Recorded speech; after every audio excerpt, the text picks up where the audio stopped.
Hello students, कैसे हैं आप सब। I hope you will be fine. चलिए इस क्लास में आज हम पढ़ते हैं future continuous tense. Future continuous यानी भविष्य काल में जो कार्य लगातार हो रहे होंगे। हमें ये नहीं पता होगा कि काम कब शुरू हुआ और कब तक चलेगा। जब भी हम देखेंगे काम चलता ही रहेगा, होता ही रहेगा, अर्थात उस वाक्य में कार्य के प्रारंभ और समाप्त होने का जो समय है वो नहीं मिलता है हमें। तो ऐसे वाक्यों को हम फ्यूचर कंटिन्यूअस टेंस में रखते हैं। तो फ्यूचर कंटिन्यूअस टेंस में जो पहचान है वो है हिंदी वाक्यों के अंत में रहा होगा, रही होगी, रहे होंगे आदि शब्द आते हैं। इस टेंस की जो हेल्पिंग वर्ब है, सहायक क्रिया है या ऑक्सिलियरी कहें उसको, ऑक्सिलियरी या हेल्पिंग वर्ब, वो है जो फ्यूचर इंडेफिनिट टेंस की हेल्पिंग वर्ब थी उसमें बी ऐड कर देंगे हम, यानी कि will be, shall be. Shall I we के साथ आ रहा था और सेल बी भी आईवी के साथ ही आएगा। बाकी सभी सब्जेक्ट्स के साथ विल बी का यूज होगा।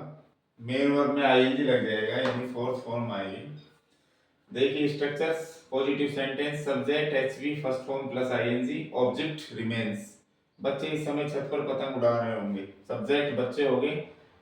आईवी को छोड़ दो, सबके साथ विल आता है तो विल आएगा इसमें भी। Children will be flying kites. कहाँ? On the roof. कब? दिस टाइम, इस समय। नेगेटिव सेंटेंस, विल सेल के बाद नोट फिर बी आएगा, अर्थात विल सेल और बी के बीच में नोट लगाना है आपको। मैंने पिछले वीडियोस में बताया था अगर टू वर्ड वर्ब हो जाती है तो उसके बीच में एडवर्ब ऑफ निगेशन नोट लगाया जाता है। First form ING, object remains. वे कल 2 बजे हवाई जहाज से यूएसए नहीं जा रहे होंगे। दे विल नॉट बी, चाहो तो आप इसको सीएनएफ बना दो, won't, they won't be going to USA by air या by aeroplane at this time tomorrow. Interrogative sentence, WH word, will shall, be subject के बाद चला जाएगा, विल सेल सब्जेक्ट से पहले रह जाएगा, यानी कि 2 भागों में विभक्त हो जाती है इंटेरोगेटिव सेंटेंस में। तो will shall subject be, fourth form, object remains. Example देखिए, शादी में कौन कौन शामिल हो रहे होंगे। तो इस वाक्य में सब्जेक्ट तो है ही नहीं, पूछा जा रहा है कि शादी में शामिल होने वाले लोग कौन होंगे, तो सब्जेक्ट के बारे में तो पूछा जा रहा है, तो सब्जेक्ट नहीं है। तो जो वर्ब है वो किसके आधार पर लगाई जाती है, सॉरी जो हेल्पिंग वर्ब है वो किसके आधार पर लगाई जाएगी, मुख्य वर्ब के, मुख्य क्रिया के आधार पर। यानी लास्ट से पता पड़ जाएगा शादी में कौन कौन शामिल हो रहा होगा, कौन शामिल हो रहा होगा तो सिंगुलर है। वैसे भी मैंने कौन कौन दिया है इसमें, तो प्लूरल ही है, लेकिन इसमें सिंगुलर प्लूरल का कोई चक्कर नहीं है। अगर आई वी सब्जेक्ट है तो सेल लगाना है, अदरवाइज कुछ भी हो विल लगाना है। तो कौन कौन को हु मीन्स कौन, 2 बार कौन कौन आता है, ऑल लग जाएगा, हु ऑल विल बी। अब सब्जेक्ट यहाँ आता है लेकिन इसमें सब्जेक्ट है नहीं, तो दोनों कंबाइंड हो जाती है इसमें। Who will be attending the wedding, who will be attending the wedding या मैरिज, शादी में कौन कौन शामिल हो रहा होगा। चौथा जो सेंटेंस है वो इंटेरोनेगेटिव है, बिल्कुल सेम स्ट्रक्चर है, नोट लग जाएगा। कहाँ लगते हैं नोट? हमेशा सब्जेक्ट के बाद। तो सब्जेक्ट के बाद नोट लगा दिया, फिर उसके बाद बी है, चाहो तो नोट को इसमें लगा लो, वोंट सेंट हो जाएगा। ये एग्जांपल है कि हम कल सुबह तुम्हारा इंतजार नहीं कर रहे होंगे। तो हम आ गया तो वी सेल लगेगा इसमें, सेल वी, फिर नोट, फिर बी, फिर इंतजार करना वर्ब है, वेटिंग किसका कर रहे हो, तुम्हारा, तो फॉर लगेगा, फॉर यू। समय क्या है? इन द मॉर्निंग, टुमारो, कल सुबह। अब ये तो है स्ट्रक्चर। फ्यूचर कंटीन्यूअस टेंस में करेक्ट फॉर्म ऑफ वर्ब कैसे फिल किया जाता है, तो उसमें जो एडवर्बियल्स हैं वो क्या होगा देखते हैं।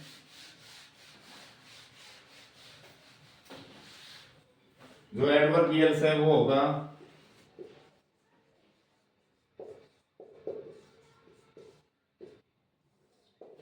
This time, tomorrow, this time या दिस मोमेंट और tomorrow.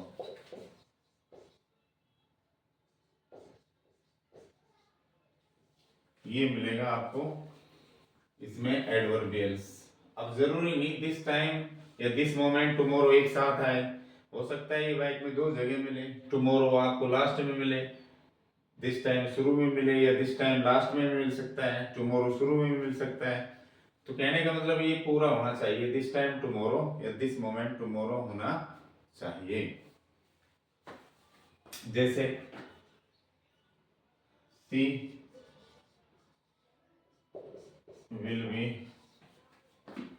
will be preparing coffee for us this time tomorrow या at this time tomorrow।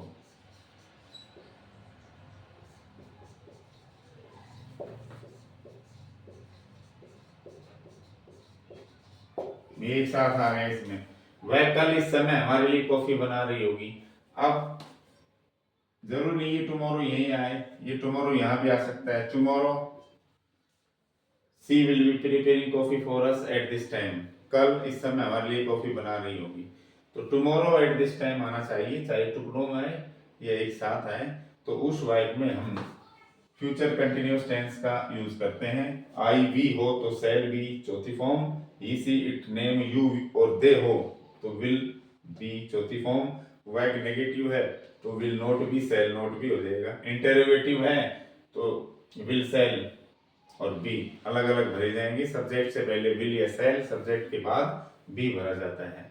तो ये है इसकी करेक्ट फॉर्म के एडवर्बियल्स।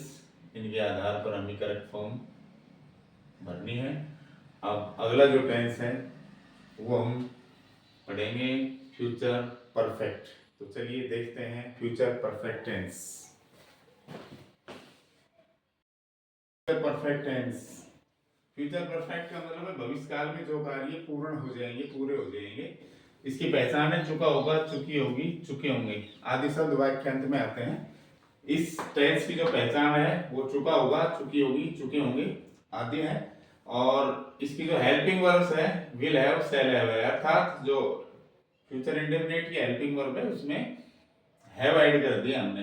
तो शैल हैव भी आई वी के साथ ही आएगा और विल हैव बाकी सब सब्जेक्ट्स के साथ आएगा।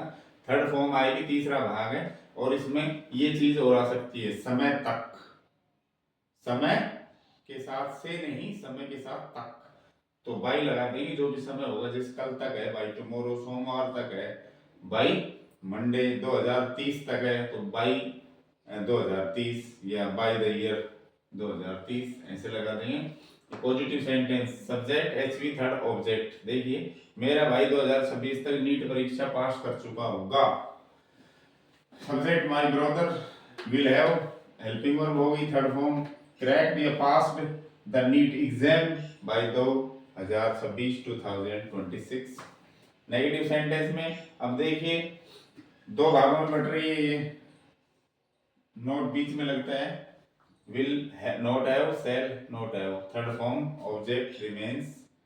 उनमें से कुछ इस कार्य को कल तक पूरा नहीं कर चुके होंगे, कुछ सम उनमें से of them, some of them will not have completed this work, कल तक ये समय है, कल और तक के लिए बाय लग जाएगा इसमें, बाय टू। इंटरोगेटिव सेंटेंस देखिए WH word will shall, subject have subject के बाद आ जाएगा, विल सेल सब्जेक्ट से पहले, थर्ड फॉर्म ऑब्जेक्ट रिमेन्स। उदाहरण देखिए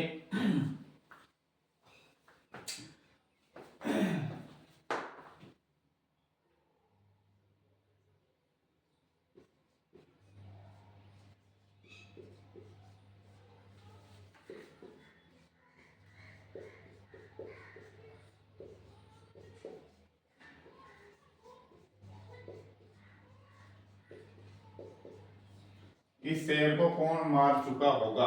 इस वाइब में सब्जेक्ट नहीं है, डब्ल्यूएच वर्ड है कौन, हु, हेल्पिंग वर्ब विल लगाइए। अब हैव साथ ही आ जाएगा क्योंकि सब्जेक्ट होता तो यहाँ पे है ही नहीं। तो हु विल हैव, मारना वो किल्ड कहते हैं, थर्ड फॉर्म हो गई। इस शेर को this lion, who will have killed this lion. अब चौथा वाइब भी ऐसा ही सेम यही पैटर्न है, नोट लग जाएगा सब्जेक्ट के बाद। या फिर इसका वांट ये सेंड कर सकते हो आप। क्या सूरज 2 रुपए प्रति सैकड़े की दर से तुम्हें 10,000 रुपए उधार नहीं दे चुका होगा? क्या सिवाय एक शुरू WH वर्ड की जरूरत है नहीं, इसमें विल सेल लगाने से ही क्या बन जाएगा? तो विल सूरत नोट है, उधार देना वो लेंट कहते हैं, लेंट हो जाएगी थर्ड फॉर्म।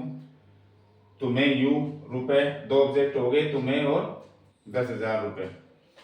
ये इनडायरेक्ट ऑब्जेक्ट है जिसका संबंध व्यक्ति से होता है, ये डायरेक्ट ऑब्जेक्ट है इसका संबंध वस्तु से होता है। तो पहले इनडायरेक्ट आपको लगाना चाहिए, फिर डायरेक्ट।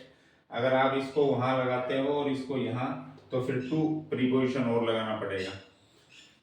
जैसे लैंड 10,000 रुपीज टू यू, ऐसे करना पड़ेगा। एट द रेट ऑफ रुपए 2%, 2/100। तो ये हो गया अपना फ्यूचर परफेक्ट टेंस। अब देखते हैं इस टेंस में क्रिया का सही रूप, करेक्ट फॉर्म ऑफ वर्ब कैसे फिल की जाए।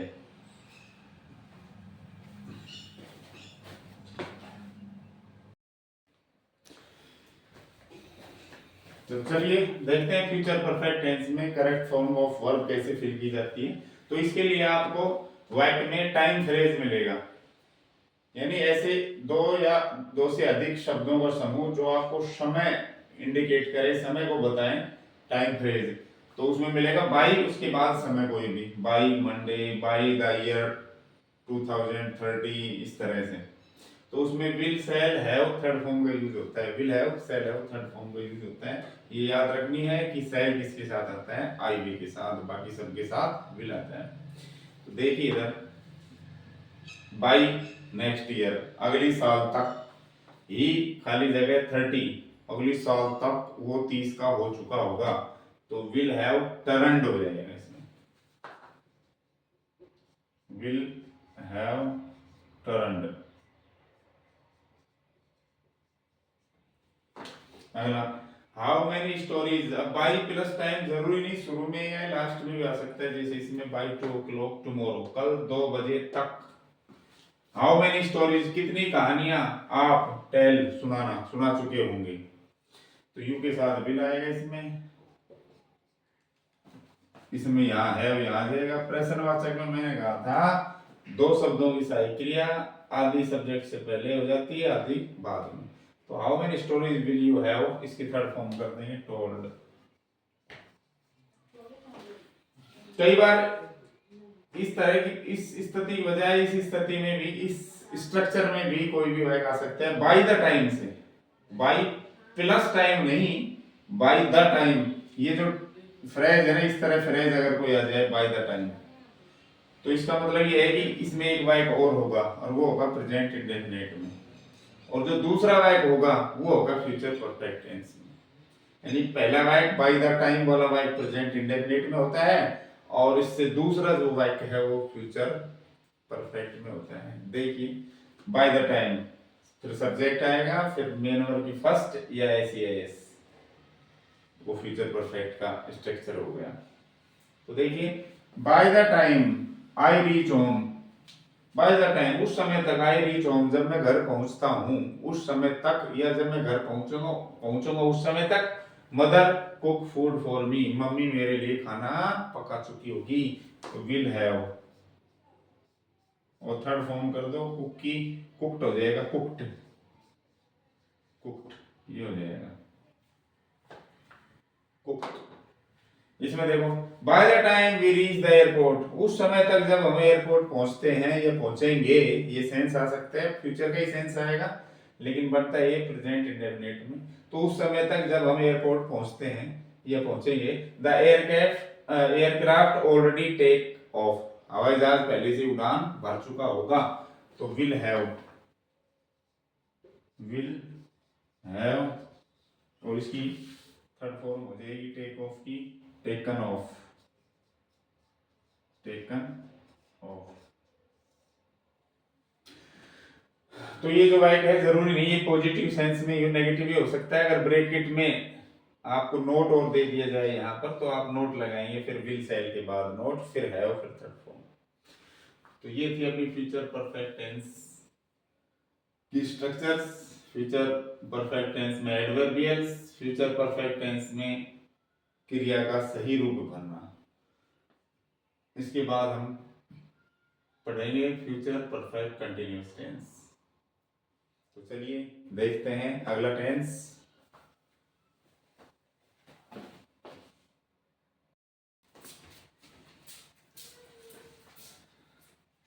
तो चलिए स्टूडेंट्स चलते हैं अब टेंस के फाइनल टच की तरफ। फ्यूचर टेंस का फाइनल एंड फोर्थ जो पार्ट है फ्यूचर परफेक्ट कंटिन्यूअस, उसके बारे में पढ़ते हैं। ये जो टेंस है ये भविष्य में लगातार होने वाले कार्यों को डिनोट करता है। इसमें हमें ये पता रहता है कि भविष्य में जो काम लगातार हो रहा है वह कब से हो रहा है, ये पता नहीं रहता कि कब तक होगा। अर्थात हिंदी वाक्यों के अंत में रहा होगा, रहे होंगे और समय के साथ से का बोध होगा। इस टेंस की जो हेल्पिंग वर्ब है सबसे लंबी है, longest helping verb. Will have been, shall have been, जिसके साथ शैल आ रहा था उसी के साथ शैल हैव बीन आएगा, जिसके साथ विल आ रहा था उसी के साथ विल हैव बीन आएगा।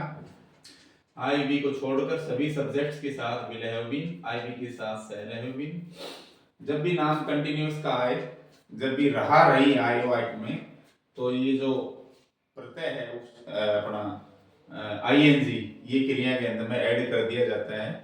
आईएनजी कैसे लगाई जाती है इसके लिए मैं पिछले दिनों वीडियो भी डाला था, तो आप उसको देख के सीख सकते हैं कि जो आईएनजी है वो कैसे ऐड की जाती है वर्ब के अंत में। प्रिय विद्यार्थियों, इस टेंस में समय से आएगा, इसलिए से की जो अंग्रेजी है इंग्लिश है उसके लिए हम प्रीपोजिशन सिंस और फॉर का यूज करते हैं। दोनों का अर्थ से होता है। सिंस फॉर प्रीपोजिशन भी होता है, एडवर्ब भी होता है, लेकिन यहाँ ये समय से पहले इसमें जब लगाएंगे सिंस फॉर तो यहाँ ये प्रीपोजिशन होगा, प्रीपोजिशन ऑफ टाइम। इस टेंस की सहायक क्रिया मेन जो वर्ब है मुख्य क्रिया उसमें आईएनजी लगाई देंगे। अब देखते हैं स्ट्रक्चर्स। पॉजिटिव सेंटेंस का स्ट्रक्चर क्या होगा। सभी टेंसों का एक जैसा ही स्ट्रक्चर होता है, सिर्फ हेल्पिंग वर्ब और मेन वर्ब बदलती हैं। Subject helping verb, first form में ING, object since for time. लड़के कल 2 घंटे से व्यायामशाला में व्यायाम कर रहे होंगे, प्लूरल है boys, the boys will have been exercising. ये चाहो तो आप इसके लिए वर्ब डू लगा सकते हो, फिर एक्सरसाइज को आप ऑब्जेक्ट एज ए नाउन बना सकते हो, डूइंग एक्सरसाइज भी कर सकते हो, या इसको ये वर्ब भी बन सकती है एक्सरसाइज। तो एक्सरसाइजिंग इन द जिम, समय क्या है 2 घंटे से, 4 2 आवर्स, टुमारो बाद में आएगा। नेगेटिव सेंटेंस में देखिए अब विल शैल पहले आएगा फिर नॉट, हैव बीन ये डिवाइड नहीं होती हैं, चाहे इंटेरोगेटिव सेंटेंस हो या नेगेटिव सेंटेंस हो, ये साथ ही रहती हैं। इन्होंने साथ जीने मरने का वादा कर रखा है, ये साथ ही रहेंगे। विल शैल अलग हो जाता है नेगेटिव वाक्य में, विल शैल पहले फिर नॉट फिर have been. Fourth form object since for time. Kamal अगले माह से इस मकान में नहीं रह रहा होगा, Kamal will not have been living in this house since next month. Interrogative sentence में WH वर्ड फिर विल शैल, फिर देखिए ये साथ ही हैं दोनों, ये अलग हो गई यहाँ। Fourth form object since for time, वे अगले 2 घंटे से किस खेल को खेल रहे होंगे, किस खेल को, what game. Will they have been playing अगले 2 घंटे से फॉर नेक्स्ट 2 आवर्स। चौथा जो सेंटेंस है उसकी स्ट्रक्चर भी सेम ऐसी होगी जैसी तीसरे सेंटेंस की है। इसमें सब्जेक्ट के बाद हमेशा चौथे वाक्य में सब्जेक्ट के बाद we add adverb of negation not, तो यहां हमने नोट लगा दिया सब्जेक्ट के बाद। WH word will shell subject note फिर हैव बीन, ये साथ ही रहेंगी। Fourth form object since for time. देखिए भाई क्या आधे घंटे से मधुमक्खियां नहीं भिन भिना रही होंगी, क्या सवाल शुरू है, तो इसका मतलब WH वर्ड हमें नहीं लगाना, इसमें हेल्पिंग वर्ब लगाने से ही क्या बन जाता है, तो विल बीज नॉट हैव बीन बजिंग, बज यानी भिनभिनाना, फॉर हाफ एन आवर आधे घंटे से। तो ये था अपना फ्यूचर परफेक्ट कंटिन्यूअस स्ट्रक्चर्स और हिंदी वाक्यों का इंग्लिश में ट्रांसलेशन। अब देखते हैं कि इस वाक्य में करेक्ट फॉर्म ऑफ वर्ब कैसे भरेंगे हम।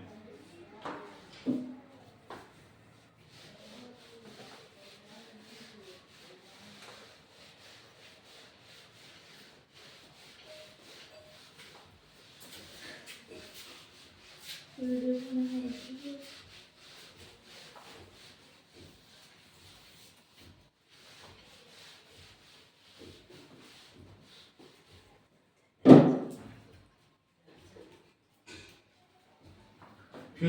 परफेक्ट कंटीन्यूअस टेंस में करेक्ट फॉर्म ऑफ वर्ब,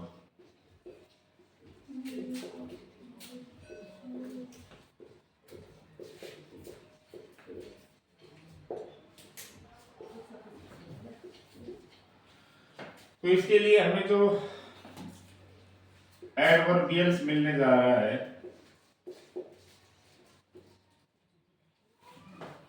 वो एक टाइम फ्रेज होगा। क्या होगा? Time phrase.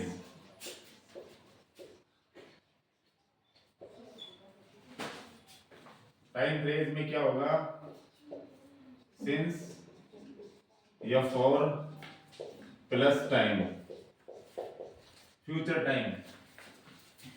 टाइम क्या? Future time.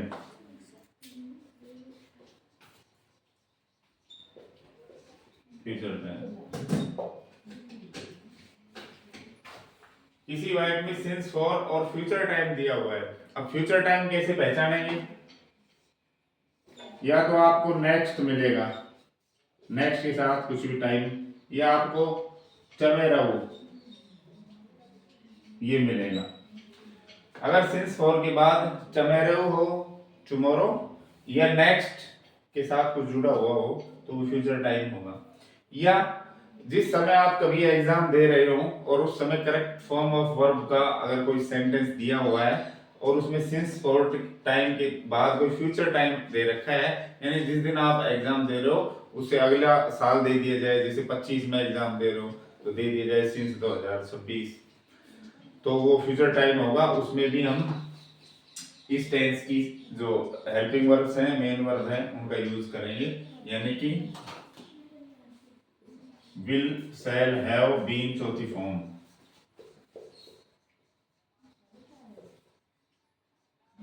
मेन वर्ब की फोर्थ फॉर्म यानी आईएनजी फॉर्म, इसका यूज किया जाएगा। कब किया जाएगा? अगर वर्ड में सिंस फॉर के बाद कोई टाइम फ्रेज हो, फ्यूचर टाइम, नेक्स्ट या टुमारो या कोई अगली साल, सन, तो उन वाक्यों में हम will have been, shall have been का प्रयोग करेंगे। जैसे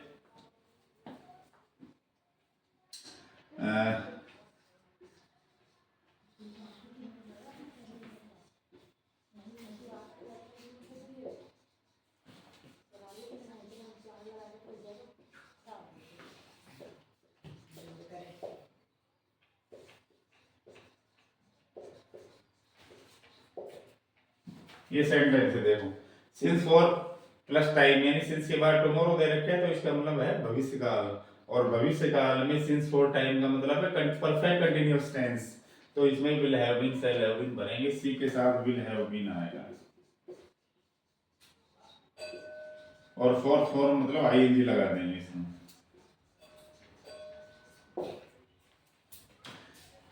इसी तरह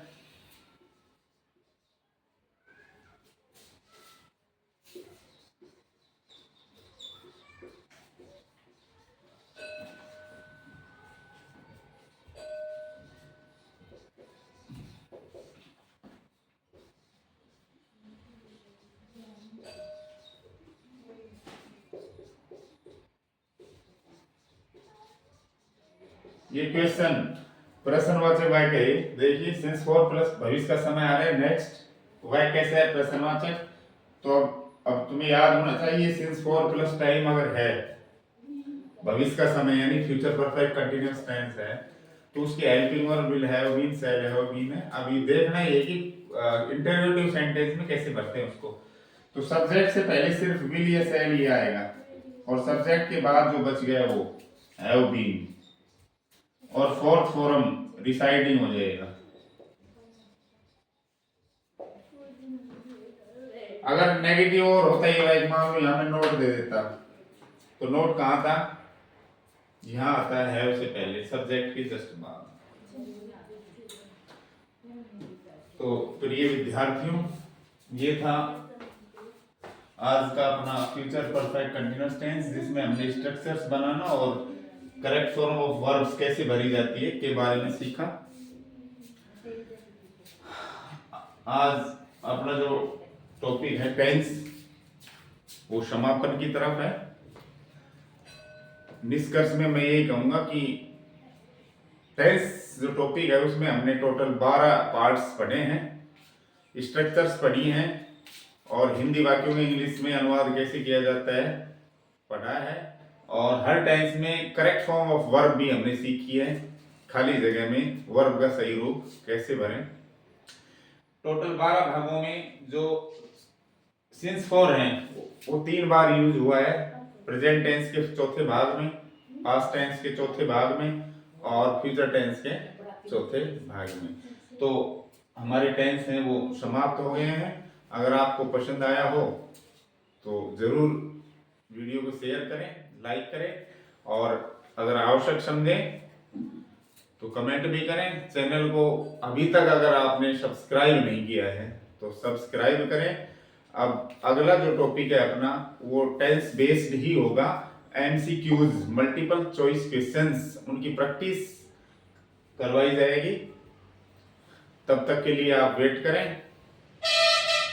बाय।